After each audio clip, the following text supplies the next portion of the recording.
गोदावरी नदीला पूर परिस्थिती निर्माण झाल्याने नेवासा तालुक्यातील घोगरगाव, जैनपूर तसेच इतर नदीकाठच्या गावांना सतर्कतेचा इशारा देण्यात आलाय। नाशिक जिल्ह्यासह महाराष्ट्रात अतिमुसळधार पावसामुळे गोदावरी नदीला पूर परिस्थिती निर्माण झाली असून गंगापूर आणि दारणा धरणातून मोठ्या प्रमाणात पाण्याचा विसर्ग करण्यात आला। नदीकाठावरील गावांना सतर्कतेचा इशारा देण्यात आलाय। तहसीलदारांनी जैनपूर येथे येऊन समक्ष पाहणी केली।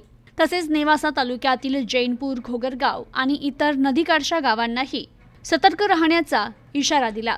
जैनपूर येथे गेल्या 5 वर्षांपूर्वी 2019 ला गोदावरी नदीला महापुराचा सामना करावा लागला होता। पाण्याचा विसर्ग 1 लाख क्युसेक पर्यंत जातो। त्यावेळी जैनपूर गावाला पूर्ण विळखा बसतो। समक्ष जैनपूर गावात नदीकाठी येऊन नागरिकांनी आपली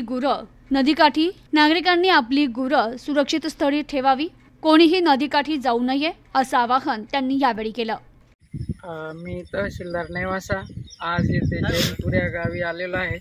या गावालगत गोदावरी नदी वाहते। सध्या स्थितीत हे पूर्णतः दुथडी भरून वाहते। यामध्ये 60,000 क्युसेकचा विसर्ग चालू आहे सध्या।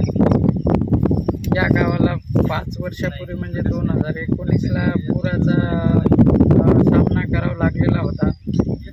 1 लाखापर्यंत जेव्हा विसर्ग जातो त्यावेळेला या गावाला पाण्याचा विळखा बसतो। पाहणी करण्यासाठी आम्ही इथे तलाठी साहेबांसोबत आलेलो आहे।